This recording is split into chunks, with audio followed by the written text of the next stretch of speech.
Greetings world, we are anonymous. Most of the world, the political left in particular, was blindsided by the results of the 2016 election. To say that some are having a hard time coming to terms with the words President Trump, and what the next 4 to 8 years will bring, would be an understatement. Those who told you that a Trump presidency was impossible were quick to remix their pre-election narratives, framing the Donald as something of a Hitler 2.0 and attempting to position themselves as leaders of a new resistance. Self-reflection is still off the table. On the other end of the spectrum you have those who took Trump's promises at face value, and who actually believe he will make America great again, proclaiming the dawn of a new age of conservatism, as the stock market rose to record highs, before he actually took office. Both sides are utterly unprepared for what's coming. Let's just cut to the chase. Is Trump going to usher in a new era of prosperity and innovation, or is he going to be the one standing in the center ring when the circus tent comes down? Remember, some voted for Trump as a political Molotov cocktail. Trump is a businessman. You say, he's going to make things happen. Cut taxes, cut regulation, invest $1 trillion in infrastructure including a ginormous wall, punish companies that move factories overseas, rebuild the military, restore relations with Russia, start a trade war with China, and a new arms race would create jobs. There's a lot to unpack there, and those are debates worth having. However, much of this hinges on a variable that Trump doesn't control: the Federal Reserve. The Federal Reserve has held interest rates near zero for close to a decade. They also engaged in quantitative easing from 2009 to 2014, accumulating $4.5 trillion worth of mortgage-backed securities and treasury notes. They are still holding those assets, by the way. This inflated stock and bond market bubbles of historic proportions. When a friendly face is in the White House, crashes are typically attributed to a war, a terrorist attack, or some other external variable. For example, 9/11, which masked the unraveling of the tech bubble in 2001. The Trump administration, however, is an excuse in and of itself. Word is the Fed is leaning towards increasing interest rates aggressively in 2017, and may engage in anti-inflationary measures to offset Trump's infrastructure stimulus plans. That means that the flow of money and credit is about to be tightened. It also means the Fed is setting itself up for a showdown. If Trump plays by the rules, he will have to wait until 2018 to replace Janet Yellen. A lot can happen within that time frame. Trump's personality is a wild card. He's impulsive, he fights dirty, and he fights to win. He also happens to have a history with organized crime. If Trump goes to war with the Federal Reserve, this could get out of hand in ways that most can't even imagine, especially when geopolitics are factored in. As a result, the US dollar's position as the world reserve currency is going to be in play. Add to that backdrop a little social unrest on the domestic front. If recent history serves as any indicator, we can count on seeing some kind of racially charged flashpoint involving the police during the Trump administration, probably before 2017 is over. It's also fairly safe to say, given recent history, that some of these protests will turn violent and destructive. The trend has been towards escalation. Having Trump in charge will take this to a new level. Trump ran on a platform of law and order, and support for the police, which piggybacked on the perception that Obama was undermining law enforcement during his term. In spite of the fact that Obama greatly accelerated the militarization of the police, just the belief that Trump has their back is going to influence the police response.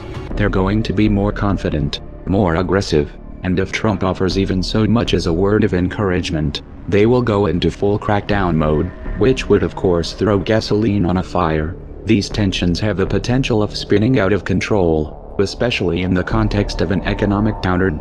And again, Trump's personality is a wild card. Trump is also about to inherit, thanks to Obama and Bush, the most extensive and technologically advanced surveillance apparatus world has ever seen. Obama expanded the NSA's powers even after Trump won, by the way. The power to order extrajudicial assassinations anywhere in the world, and a military which has been authorized by the NDAA to detain anyone, anywhere, including US citizens, indefinitely without trial.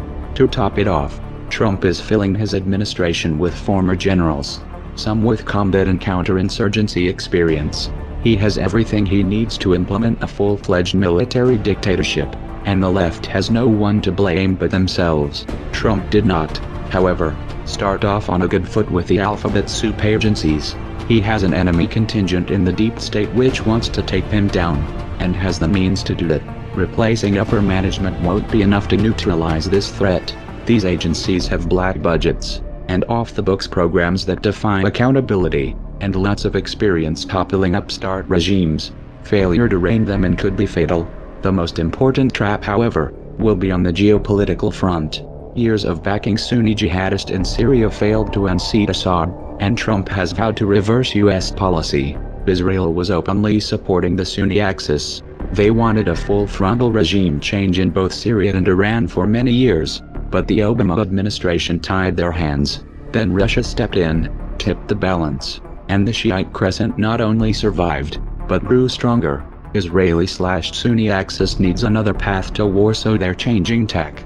On January 13, 2017, just 7 days from the inauguration, Israel bombed a Syrian government airport. This provides a glimpse of the years to come. Israel's strategy is simple: provoke Syria and/or Iran until one of them retaliates, which would of course provide cover to take territory. Turkey is likely to make another move in Iraq and/or Syria as well. Turkey has ambitions to expand its borders as well, while the Saudis continue bombing Yemen to rubble. With U.S. government support, Israel feels confident that Trump will defend them at all costs. Indeed, he has given this impression. But will he take the bait? Here Russia is a wild card. What happens if Russia moves quickly to provide Syria and Iran with the means of defending themselves? What happens when Putin and Netanyahu are competing for Trump's ear? With all the other variables in play, will Trump even have the means to influence the outcome in this region? Expect alliances in the Middle East to shift rapidly during the Trump years, with unexpected consequences. In particular, watch for a play on oil that undermines the petrodollar. Making America great again was never on the menu.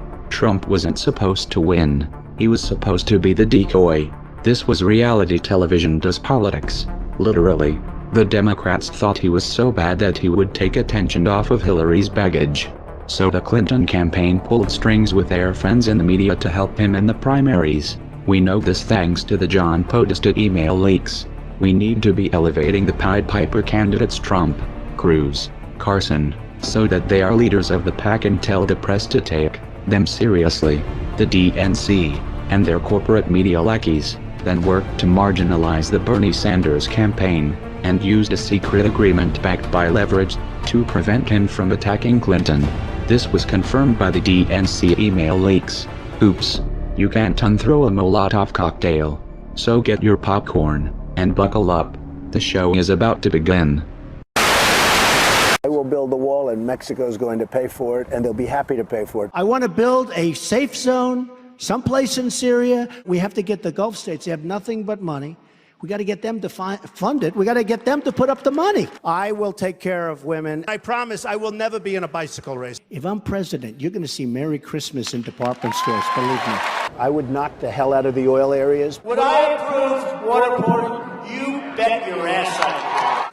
I will find the General Patton, or I will find General MacArthur. I will find the right guy. My generals, by the way, they're not going on television, okay? Renegotiate our foreign trade deals. I want surveillance of certain mosques, okay? I will absolutely take database on the people coming in from Syria. And if I win, I've made it known, if I win, they're going back. We have to rebuild our infrastructure, our bridges, our roadways, our airports. Reduce our $18 trillion in debt. We are going to save Social Security, repeal Obamacare, and replace it with something really, really great that works. End Common Core. I will take jobs back from China. I'll take jobs back from Japan. I'll take jobs back from Mexico. Sadly, the American dream is dead. But if I get elected president, I will bring it back bigger and better and stronger than ever before and we will make America great again. Thank you. Thank you very much.